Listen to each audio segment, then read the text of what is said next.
تو میں آپ کو خود رنگ کروں گا. اس کے بعد جنرل رفاقت سے اس نے مجھے میری بات کروا دی. تو میں نے جنرل صاحب کو سلام کیا. تو میں نے کہا سر میں آپ سے کل کے جشن کے بارے میں بات کرنا چاہتا ہوں. کہنے لگے Aftab I am tired of it. وہ میں نے بہت اس پہ میٹنگ کی ہے اور اگر تمہیں کوئی سجیشن دینا ہے تو give it to president I S B اور وہ مجھے بتائیں اس بارے میں. میں نے پھر اس پہ مجھے غصہ بھی آ گیا اور پھر مجھے سمجھ گیا کہ یہ اب فون بند کرنے کو ہے. میں نے کہا sir it's not president I S B, it is G O C Kohat division with whom I want to talk and it doesn't concern anybody else.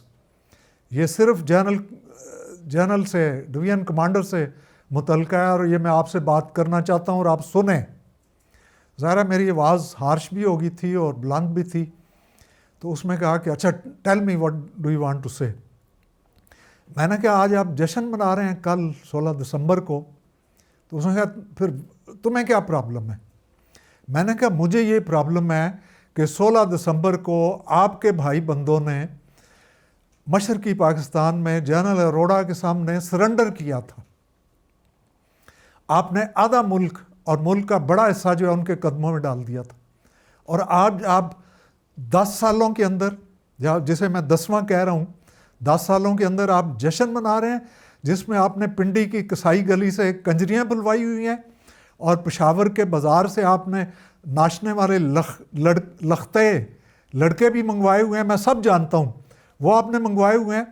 اور پورے پاکستان سے آپ نے اپنے ساتھی جرنلز وغیرہ بنائے ہوئے ہیں اور ان کے لیے آپ نے شاہی خیمہ لگائے ہوا ہے. تو آپ یہ جشن اس طرح بنانا چاہتے ہیں. تو جنرل تو آگے سے بالکل چپ ہو گیا, فون نہیں بند کر سکا. پھر میں نے انہیں چلتے چلتے یہ کہا, میں نے کہا sir you are a respectable person, میں آپ کی انسلٹ نہیں کر رہا, لیکن میں آپ کو یہ بتانا چاہتا ہوں کہ اگر آپ یہ سبق 16 دسمبر کو خوشی منانے کا سبق اپنے بیٹوں کو اولاد کو دینا چاہتے ہیں تو آپ ضرور دیں. آپ کو کوئی حق نہیں ہے کہ سپاہی پاٹے خان اور جمعہ خان کے بیٹوں کو اور میجر آفتاب کی اولاد کو آپ یہ سبق دیں کہ 16 دسمبر کو ہمیں ناچ گانا کرنا چاہیے. جب میں نے اتنی بات کی تو انہوں نے ڈرز سے فون بند کر دیا. اس کے بعد کا حال ان کے اے ڈی سی اور اس سے ملا پی اے سے, انہوں نے بتایا کہ جنرل رفاقت بالکل سر سے صاف تھے نا, تو انہوں نے بتایا کہ ان کے سر پہ پسینہ اس طرح آ رہا تھا جیسے کسی نے پانی گرایا ہو. اور پھر انہوں نے فوراً اپنے سٹاف کو بلایا, کرنل جو 2-3 تھے ان کو بلایا اور پھر ان سے کہا, ڈانٹ ڈپٹ کی کہ ظالموں تم مجھے بتا دیتے کہ 16 دسمبر ہے کل. تو سب نے کہا کہ ہمیں تو یاد نہیں تھا. Then he rang up his colonels and brigadiers and سب کو کہا کہ تمہیں یاد نہیں تھا کل 16 دسمبر ہے. تو ایوری بڈی, ظاہر ہے کچھ تو بھاگے ہوئے آئے تھے واپس سننے کے لیے, سب نے کہا جی ہمیں تو یاد نہیں تھا. تو لیکن کیا ہوا, کچھ نے کہا کیا ہوا, اب تیاری اتنی مکمل ہے تو کر لیں. تو لیکن میں نے انہیں یہ بھی کہا تھا کہ ٹھیک ہے, اگر آئی ایس آئی میں اور انٹیلیجنس ڈائریکٹریٹ میں اور جی ایچ کیو میں کوئی جان ہوئی تو آپ سے ضرور پوچھیں گے کہ آپ نے یہ کیا کیا ہے. تو ظاہر ہے جنرل کو اس کا زیادہ فکر ہوگا اور انہوں نے اعلان کر دیا کہ ہم نے کل کا جشن جو ہے وہ ملتوی کر دیا. تو ظاہر ہے پوری آئی ایس بی کو بھی یہ خبر مل گئی, لوگ سن رہے تھے جب میں فون کر رہا تھا, اور لوگوں نے آ کے کچھ نے مجھے شاباش دی اور کچھ نے علیحدگی میں مجھے لان تان بھی کی کہ کل وہ ادھر سے فلانی بائیاں آ رہی تھیں, کنجریاں آ رہی تھیں, تم نے تمہارا مزہ کرکرا کر دیا. تو بہرحال آئی ایس بی میں یہی ہوا, یہ بھی ہوا. اور اس سے پہلے 1979 میں جنرل ضیاء الحق نے اسلامی شریعت کے نفاذ کا اعلان کر دیا, اور اسلامی شریعت انہوں نے حدود آرڈیننس کے ذریعے نافذ کی, جس میں قذف یعنی جھوٹ, چوری, سرقہ یعنی نقب زنی یا ڈاکہ, زنا اور شراب کی ممانعت تھی. یہ گویا ایسے ہی تھا کہ اس سے پہلے تو ان جرائم کی سزا ہی کوئی نہیں تھی پاکستان میں. سزائیں تھیں لیکن سزاؤں پہ عمل درآمد شاید نہیں ہوتا تھا, اور عدالتیں جو ہیں وہ کسی جرم کے نتیجے میں سالہ سال بیٹھی رہتی تھیں. تو اب حدود آرڈیننس نافذ ہو گئے. مجھے یہ سمجھ کبھی نہیں آئی کہ ہمارے حکمران جو اسلام سے بھی محبت کے دعوے کرتے رہے, ہمارے بڑے بڑے علماء بھی اور ہماری اسلامی جماعتیں بھی, یہ اسلامی نظام کی باتیں تو کرتے رہے ہیں ہمیشہ, لیکن ان کی سب کی زیادہ توجہ بھی سزاؤں کی طرف رہی کہ حدود آرڈیننس نافذ ہو گیا, لہٰذا تمام جماعتوں نے جنرل صاحب کو مبارکیں دیں کہ آپ نے اسلامی نظام نافذ کر دیا. بھائی اصل اسلامی نظام جو ہے نا وہ شروع ہوتا ہے آپ کے معاشی نظام سے. اگر آپ کے ہاں معاشی انصاف نہیں ہے, سماجی انصاف نہیں ہے, تو آپ حدود آرڈیننس تو بالکل ایک بیکار کام ہوگا نا. حدود آرڈیننس سے کیا حاصل ہوگا؟ میں خدا نخواستہ حدود آرڈیننس کے خلاف بات نہیں کر رہا, حدود آرڈیننس تو اللہ کا حکم ہے اور وہ سارا آنکھوں پہ, لیکن اللہ کا حکم صرف حدود آرڈیننس ہے یا اللہ کا حکم یہ بھی ہے کل الوف, یعنی تمہاری ضروریات سے زیادہ تمہارے پاس جو کچھ بھی ہے وہ تم تقسیم کر دو. میں تو کہتا ہوں کہ اسلام کا معاشی نظام جو ہے وہ کمیونسٹ نظام سے کہیں آگے تھا کہ جب معیشت میں جب یہ کہہ دیا گیا, جب حکم دے دیا گیا کہ اپنی ضرورت کا رکھو اور باقی سب تقسیم کر دو, تو اس کا مطلب یہ تھا کہ والنٹیرلی کرو, اگر والنٹیرلی نہیں کرتے تو حکومت یہ کام کرے, اور حکومت یہ فیصلہ کرے کہ انسان کی ایک فیملی کی بنیادی ضروریات کیا ہیں, 2 بچوں والے کی کیا ضروریات ہیں اور 5 بچوں والے کی کیا ضروریات ہیں, روٹی کپڑے مکان کی کیا ضروریات ہیں, یہ طے کر لیں. اس کے بعد کسی جاگیردار کو, کسی سرمایہ دار کو, کسی فیوڈل کو, کسی لٹیرے کو, کسی بڑے دکاندار کو کی توند نہ بڑھنے دے, اور جو کچھ ان کے پاس فالتو ہے اگر وہ نہیں دیتے ملک کو, قوم کے لیے, تو آپ ان سے ڈنڈے کے زور پہ آپ ان سے لے لیں. تو معاشی نظام تو یہ تھا.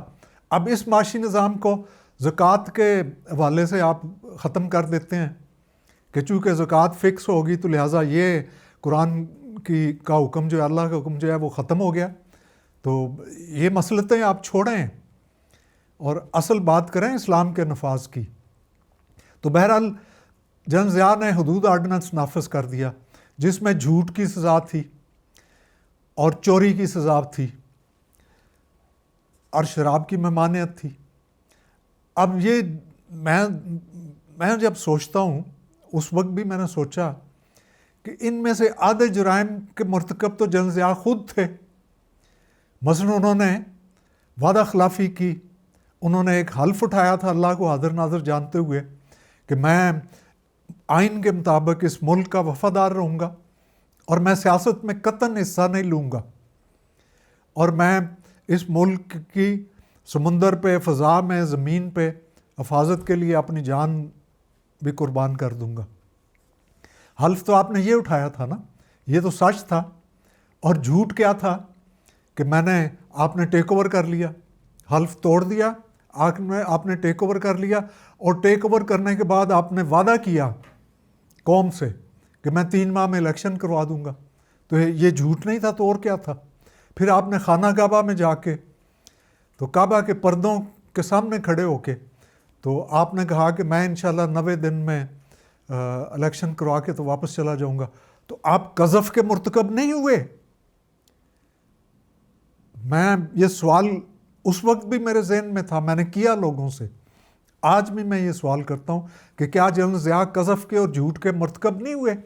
اور وعدے کا تو اللہ نے کتنی دفعہ کہا ہے قرآن میں کہ وعدے کا تم سے آخرت میں سوال ہوگا, اور کئی بار کہا کہ وعدہ پورا کرو. اور ایک بار قرآن میں, یہ بھی ایک بار نہیں ہو, شاید کئی بار ہو, میں تو جاہل آدمی ہوں اس معاملے میں, تو اللہ تعالیٰ نے واضح طور پہ کہا کہ قسموں کو جھوٹ بولنے کا سہارا نہ بناؤ، جھوٹ کو سچ ثابت کرنے کے لیے قسموں کا سہارا نہ لو، بلکہ اس میں حکم یہ ہے کہ اپنی قسموں کو دھوکہ دینے کے لیے استعمال نہ کرو۔ تو یہ کیا تھا پھر؟ تو حدود آرڈیننس کا نفاذ سب سے پہلے کس شخص پہ ہونا چاہیے تھا؟ ظاہر ہے حضرت عمر کی ایک بات یاد آتی ہے کہ وہ جو کی سوکھی روٹی کھا رہے تھے پانی میں ڈبو کے، تو کوئی صحابی آئے اور رو پڑے، اور انہوں نے کہا امیر المومنین آپ ادھر سے لے کے تو ماورا النہر تک کے امیر المومنین ہیں اور آپ یہ سوکھی روٹی اس میں کھا رہے ہیں۔ تو انہوں نے آگے سے کہا کہ چونکہ گندم نہیں مل رہی، آٹا نہیں مل رہا، تو لہٰذا سب سے پہلے میرا یہ فرض بنتا ہے کہ میں اس کو چھوڑ دوں، مجھے مل بھی سکے تو نہ لوں اس کو۔ تو سب سے پہلے حکمران ذمہ دار ہے، اس کے بعد کسی اور کی ذمہ داری ہوگی۔ تو سب سے پہلے تو آپ ذمہ دار بنے نا قذف جھوٹ کے اور قسمیں توڑنے کے اور حلف توڑنے کے اور جھوٹے وعدے کرنے کے، اور اپنی قسموں کو سچ ثابت کرنے کے لیے جھوٹ بولنے کے، اور اپنی قسموں کو قوم کو 10 کروڑ 12 کروڑ لوگوں کو دھوکہ دینے کے لیے آپ نے قسمیں کھائیں، کعبہ میں بھی اور ادھر بھی، تو قذف تو آپ پہ لگنا چاہیے تھا۔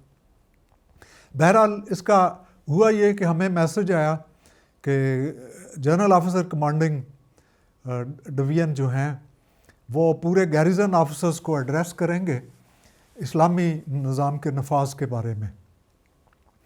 تو اس میں آئی ایس بی کو بھی دعوت تھی، اور یہاں سے ہم سب آفیسرز جو ہیں وہ سارے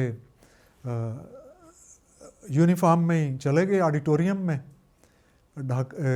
کوہاٹ کلب کے، وہاں پہ پورے ڈویژن کے آفیسرز اکٹھے ہوئے تھے، اور 200-250 کے قریب لوگ تھے، کم از کم اتنے تو تھے، اور ہمیں ایڈریس کرنا تھا جنرل قاضی شفیق احمد نے۔ اس وقت جی او سی وہ تھے قاضی شفیق احمد۔ تو جنرل شفیق جنرل ضیاء کی بالکل جنرل ضیاء کی طرح پکے نمازی اور پرہیزگار آدمی تھے، اللہ سے ڈرنے والے آدمی تھے، دونوں نمازی بھی تھے اور شراب سے بھی پرہیز کرتے تھے، اور تو جنرل شفیق 17 جرأت بھی تھے، بہادر آدمی تھے، 65 کی لڑائی میں نے 17 جرأت ملا تھا۔ تو وہ آئے خطاب کے لیے، تو پورے ڈویژن کے بریگیڈ کمانڈرز، کرنلز اور کیپٹن، لیفٹیننٹس، سیکنڈ لیفٹیننٹس، ساری دنیا وہاں پہ اکٹھی تھی۔ جنرل شفیق نے آتے ہوئے ہاتھ کھڑا کیا اور کہا کہ gentlemen there is a beautiful, زبردست نیوز ہے، شاندار خبر ہے تم سب کے لیے۔ تو ہم ظاہر بڑے اشتیاق میں بیٹھے ہوئے تھے، تو انہوں نے فرمایا کہ تم سب کو مبارک ہو۔ جیسے وہ ایک بار ایک سیاستدان نے نہیں دھرنا دیے ہوئے ادھر اسلام آباد میں اپنی قبر بھی کھودی ہوئی تھی، اور پھر جب پتہ چلا کہ آرمی کے ساتھ ان کی اور خان کی کوئی بات چیت ہو گئی ہے، تو خوشی سے انہوں نے نعرے مارے کہ مبارک ہو مبارک ہو۔ تو اسی طرح کچھ پہلے جنرل شفیق نے پورے حال میں گھوم کے دائیں سے لے کے بائیں تک کہا کہ مبارک ہو مبارک ہو مبارک ہو، ملک میں اسلامی نظام نافذ ہو گیا۔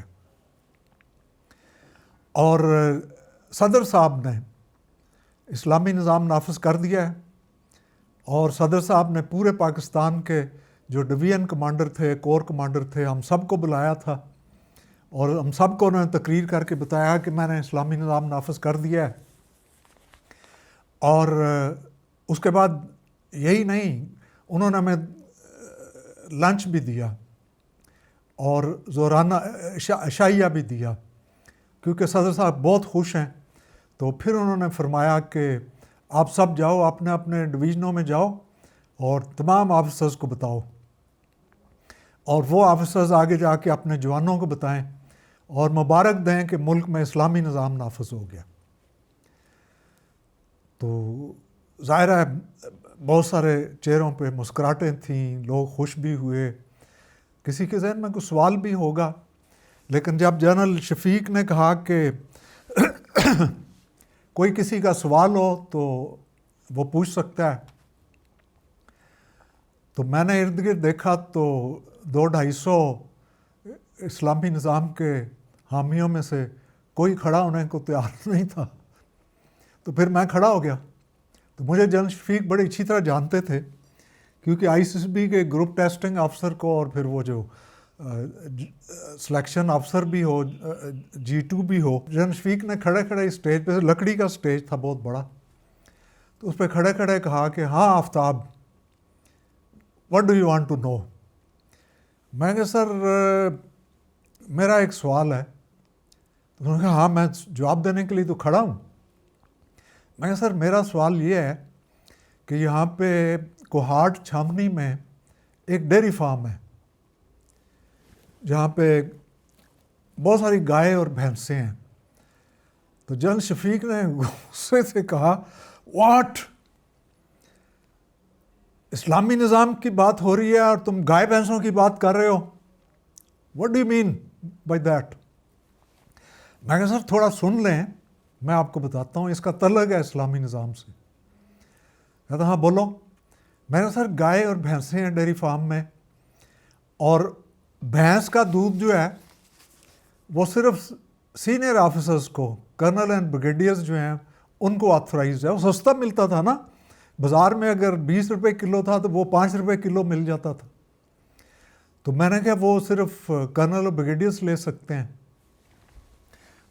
اور بھینسیں بھی کوئی یہ تو نہیں کہ کوئی کیا کہتے ہیں اس کو، بھینسوں کا محکمہ انہیں پال رہا تھا، وہ پاکستان کے خزانے سے پال رہی تھی نا۔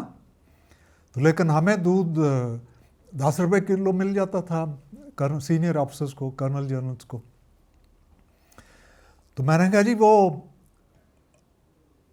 بھینسوں کا دودھ تو اس طرح ملتا ہے، پھر اس کے بعد گائے کا دودھ جو کہ پتلا ہوتا ہے، جو ہماری بیویاں جو ہیں، ہم دیہاتی لوگ ہیں، جنرل خود بھی دیہاتی تھے، سونس کیسر کے رہنے والے تھے۔ تو میں نے کہا آپ کی طرح ہم بھی دیہاتی لوگ ہیں، اور میری وائف جو ہے وہ تو گائے کا دودھ دیکھنا ہی نہیں پسند کرتی، تو ہمیں تو گائے کے دودھ کا کوپن ملتا ہے۔ اور ظاہر اب وہ بے چینی سے دائیں بائیں اس طرح ہو رہے تھے کہ اسلامی نظام پہ گائے بھینسوں کا سوال۔ تو میں نے کہا جی لیکن اس سے بھی آگے جو نتھو پھتو جو ہمارے جوان ہیں، ان کے بچوں کو تو یہ گائے کا دودھ بھی نہیں مل سکتا، کیونکہ وہ آتھورائزڈ نہیں ہے، انہیں کوپن نہیں مل سکتے، it is only for the officers. ہاں ان کے لنگر پہ کچھ جاتا ہے، تھوڑا بہت دودھ جاتا ہے، لیکن وہ دودھ نہیں ہوتا، اس میں آدھا پانی ہوتا ہے اور آدھا دودھ ہوتا ہے، کیونکہ ڈیری فارم کے جو انچارج وارج ہیں ان لوگوں نے بھی تو اپنے گھروں میں دودھ خالص لے جانا ہوتا ہے، اور پھر ہمیں دینے کے بعد، آپ کو دینے کے بعد کتنا دودھ بچتا ہے۔ تو لہٰذا میرا آپ سے سوال یہ ہے کہ یہ گائے بھینسیں جو پاکستان کی گائے بھینسیں ہیں، ان کا دودھ جو ہے کیا وہ نتھو پھتو خیرے کے بچوں کو بھی ملے گا کہ نہیں؟ تو جنرل تو اس پہ تلملا اٹھے، انہوں نے کہا what the hell is this question.